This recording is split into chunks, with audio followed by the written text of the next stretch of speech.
സുറിയാനി പാരമ്പര്യം കാത്തുസൂക്ഷിക്കുന്ന സഭകൾക്കായുള്ള സുറിയാനി ഭാഷാ പഠനകേന്ദ്രമായ Kottayam saint Ephrem ecumenical research ഇൻസ്റ്റിറ്റ്യൂട്ടിൽ 10ാമത് ലോക സുറിയാനി സമ്മേളനത്തിന് 2023 സെപ്റ്റംബർ 8-ന് തുടക്കമായി.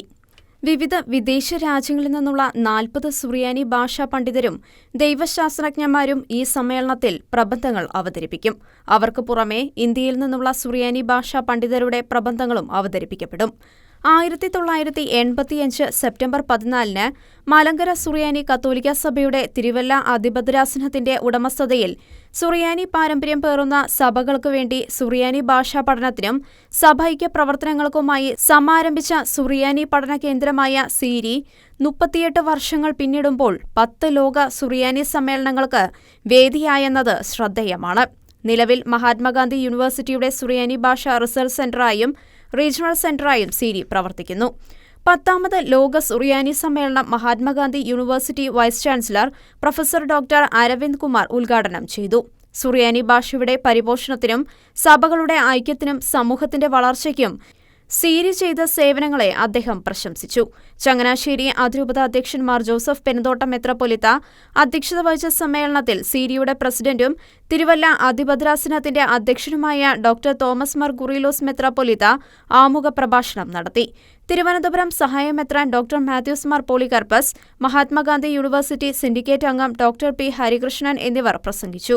കേരള സഭയ്ക്ക് അഭിമാനമായി കോട്ടയത്ത് നടക്കുന്ന അന്താരാഷ്ട്ര സുറിയാനി സമ്മേളനത്തെപ്പറ്റി അഭിവന്യ പിതാക്കന്മാരും ശ്രേഷ്ഠ വൈദികരും ഷെക്കിന ന്യൂസിനോട് പ്രതികരിച്ചു. അന്താരാഷ്ട്ര സുറിയാനി കോൺഫറൻസ് ആണ് ഇവിടെ വെച്ച് ഇപ്പോൾ നടക്കുന്നത്. ഇതിൻ്റെ പ്രാധാന്യം വളരെ വലുതാണ്. പ്രത്യേകിച്ചും ഒരു ഭാഷ എന്ന് പറയുന്നത് ഒരു നാടിൻ്റെ മുഴുവൻ അനുഗ്രഹമാണ്. എങ്ങനെയാണ് ഒരു സമൂഹം ജീവിച്ചിരുന്നത്, ആ സമൂഹത്തിന് എന്തൊക്കെയാണ് ഈ പൊതുസമൂഹത്തിന് നൽകാനുള്ളത്, ഈ കാര്യങ്ങളെല്ലാം തന്നെ മനസ്സിലാക്കുവാനും അത് മനസ്സിലാക്കി തന്നെ മുന്നോട്ട് പോകാനുമൊക്കെ കഴിയുന്ന ഒരു വലിയ അനുഗ്രഹം. പ്രത്യേകിച്ചും ക്രൈസ്തവരെ സംബന്ധിച്ചിടത്തോളം സുറിയാനി എന്നത് അവരുടെ ജീവിതത്തിൻ്റെ ഭാഗമാണ്. നമ്മളെ സംബന്ധിച്ച് നമുക്കറിയാം, നമുക്ക് പാശ്ചാത്യ ലത്തീൻ സഭ, അതുപോലെ തന്നെ ഗ്രീക്ക് സഭ, പിന്നീടുള്ളത് ഈ ഓറിയൻ്റൽ സഭകളെന്ന് പറയുന്ന സുറിയാനി ഉപയോഗിക്കുന്നതായ സഭാവിഭാഗങ്ങൾ. സുറിയാനി ഉപയോഗിക്കുന്ന സഭാവിഭാഗത്തിൽപ്പെട്ട മക്കളെ സംബന്ധിച്ചിടത്തോളം കേരളത്തിൽ 7 പ്രധാനപ്പെട്ട സഭകളാണ് ഇപ്പോൾ ഈ സഭയിലുള്ളത്, ഈ സുറിയാനി ഭാഷ ഉപയോഗിക്കുന്നത്. അവരെ സംബന്ധിച്ചിടത്തോളം ഈ സമ്മേളനം വളരെ വലുതാണ്. പ്രത്യേകിച്ചും കേരള ക്രൈസ്തവർ ഈ പൊതുസമൂഹത്തിന് നൽകിയിട്ടുള്ള നന്മകളും സംഭാവനകളും അത് ഒരു സുപ്രഭാതത്തിൽ സംഭവിച്ചതല്ല, മറിച്ച് ഓരോരോ പാരമ്പര്യങ്ങളിലും ഓരോരോ നന്മകളിൽ നിന്നും ഉരുത്തിരിഞ്ഞതായ വലിയ കാര്യങ്ങളാണ്. അപ്പോൾ അതുകൊണ്ട് അതിനൊരു വലിയ ഉറവിടമുണ്ട്, അതിന് വലിയ ഒരു അടിസ്ഥാനമുണ്ട്. ആ അടിസ്ഥാനത്തെ മനസ്സിലാക്കുവാനും കണ്ടെത്തുവാനുമാണ് നമ്മൾ ആഗ്രഹിക്കുന്നതും പ്രവർത്തിക്കുന്നതും. സുറിയാനി പാരമ്പര്യമുള്ള 7 സഭകൾ നമുക്ക് കേരളത്തിലുണ്ട് എന്ന് നമ്മൾ കേട്ടല്ലോ. അപ്പോൾ ഇവരുടെ ഇതുപോലെയുള്ള സുറിയാനി കോൺഫറൻസുകൾ നമ്മുടെ പാരമ്പര്യത്തെ എല്ലാം പഴയ ഒരു രീതിയിലേക്ക് പോകുന്നതിന് ഒത്തിരിയേറെ സഹായിക്കും. ഇവിടെ വന്നവരെല്ലാം തന്നെ അവർ ആ പാരമ്പര്യമുള്ളവരല്ല, പക്ഷേ അവരുടെ out of interest they learned Syriac. അതിൽ സ്കോളേഴ്സാണ് അവരെല്ലാവരും തന്നെ. അപ്പോൾ നമ്മളത് കണ്ടുപഠിക്കേണ്ടതാണെന്നാണ് എനിക്ക് തോന്നുന്നത്. നമ്മൾ സിറിയക്കിന് അത്രയേറെ പ്രാധാന്യം നമ്മൾ കൊടുക്കുന്നില്ല. ചില വാക്കുകളോ അല്ലെങ്കിൽ ഏതാനും ചില ലിറ്റർജിക്കൽ ഫോർമുലാസ് മാത്രമേ നമ്മൾ ഈ സിറിയക്ക് ഉപയോഗിക്കുന്നുള്ളൂ. അപ്പോൾ സിറിയക്കിനൊരു പ്രാധാന്യത്തോടു കൂടി നമ്മൾ എല്ലാവരും പഠിക്കേണ്ടതാണ് എന്നാണ് എനിക്ക് പറയാനുള്ളത്.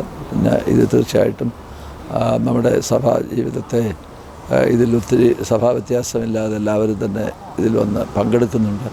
അത് നമ്മളെ ഒത്തിരിയേറെ സഹായിക്കും എന്നാണ് എനിക്ക് തോന്നുന്നത്. സഭയിലെ ഏറ്റവും പ്രധാനപ്പെട്ട ഒരു ട്രഡീഷൻ, ഒരു പാരമ്പര്യമാണ് സുറിയാനി പാരമ്പര്യം. കാരണം സഭ ജനിച്ചത് തന്നെ സുറിയാനി പശ്ചാത്തലത്തിലാണ്, അറമായിക്ക് സംസ്കാരത്തിലാണ് ജനിച്ചത് തന്നെ. സഭയുടെ ജന്മ സംസ്കാരമാണ് സുറിയാനി സംസ്കാരം എന്ന് പറയുന്നത്.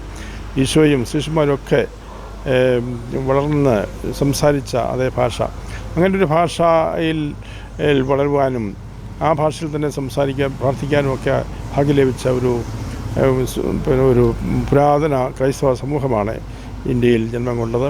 പ്രത്യേകിച്ച് കേരളത്തിലെ ഇപ്പോഴത്തെ മാർത്തോമാ നസ്രാണികളെന്ന് അറിയപ്പെട്ടിരുന്ന ആ സമൂഹം. ഇവിടെ അപ്പോൾ സുറിയാനിയുടെ വലിയൊരു പാരമ്പര്യം നമ്മുടെ സഭയിലുണ്ട്. ആദ്യകാലം മുതൽ തന്നെ വാസ്തവത്തിൽ ഏറ്റവും ദീർഘകാലം പ്രാബല്യത്തിലിരുന്ന ഒരു ഭാഷയാണ് സുറിയാനി. ഭാരതത്തിൽ അത് അനേക നൂറ്റാണ്ടുകൾ സഹസ്രാബ്ദങ്ങളായിട്ട് അതിവിടെ നിലവിലിരിക്കുന്നതാണ്.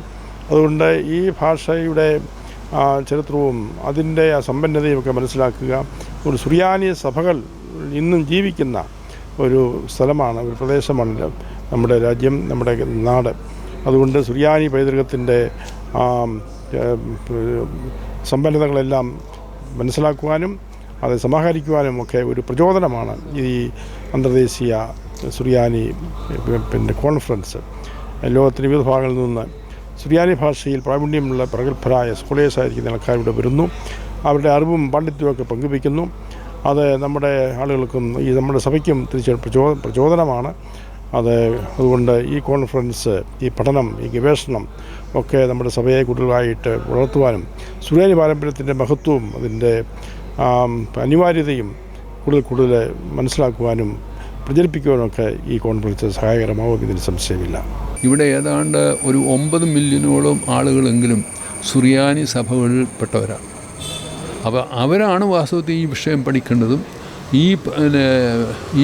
ഈ ഭാഷയിൽ നമുക്ക് നൽകപ്പെട്ടിട്ടുള്ള ഈ പാട്ടുരൂപത്തിലുള്ള കമൻട്രീസ് ഉണ്ട്, അതുപോലെ തന്നെ ഗദ്യരൂപത്തിലുള്ള കമൻട്രീസ് ഉണ്ട്. ഇതൊന്നും ആരും അധികം പഠിച്ചിട്ടില്ല. അപ്പോൾ ഇത് പഠിക്കാൻ കഴിവുള്ള വൈദികരും അതുപോലെ തന്നെ അൽമായരും വരണം. അപ്പം ഇതൊക്കെ വാസ്തവത്തിൽ നമ്മുടെ കൾച്ചറിൻ്റെ ഭാഗമാണ്. അപ്പോൾ ഇതുപോലെ നല്ലതുപോലെ ഭാഷ പഠിച്ചിട്ട് ഇങ്ങനെയുള്ള പൈതൃകങ്ങളും ഒക്കെ വിവർത്തന സാഹിത്യം വഴി കേരളത്തിൽ വരുകയാണെങ്കിൽ നമുക്കതെല്ലാവരും മുതൽക്കൂട്ടാകും.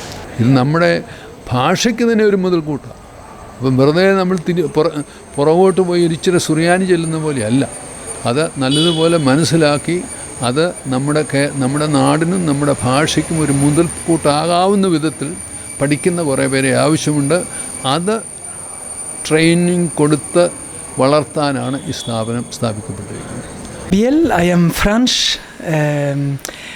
I grew up in a Christian family in France. I was studying architect, like engineering, but Jesus Christ arrived in my life, and I stopped everything and I go walking to Jerusalem. And when I arrived to Jerusalem, I be monk. Now I am monk in Jerusalem.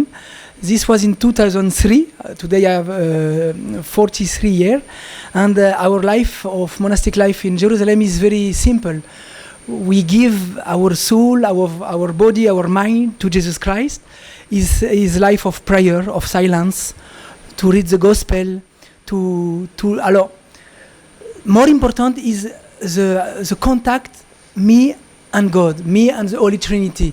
With my brother, we are a little community. We are 8 monks living in silence. Everyone like hermit, and in the same time, sure, we receive the people they want to come in the monastery to give the word of God, to give the love.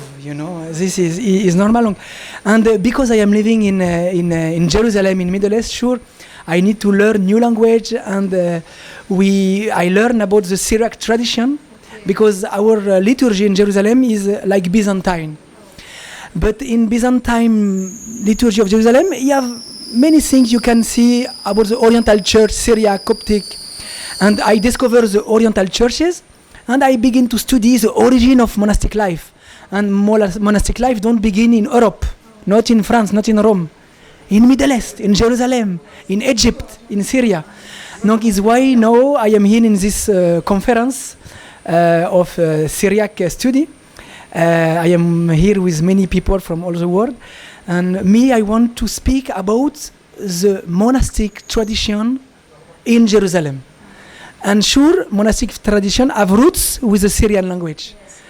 So happy to be in India, the blessed India, to visit the Christian community here in Kerala and to participate to the 10th conference, Syria conference in Syria.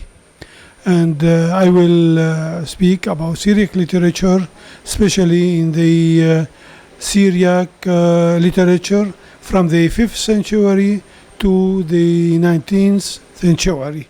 So all the magic literature from the magic bowl to the magic amulets. Serie വിദ്യാർത്ഥികൾ ചേർന്ന് ആലപിച്ച സുറിയാനി ഗീതം സമ്മേളനത്തിന്റെ സവിശേഷതയായി.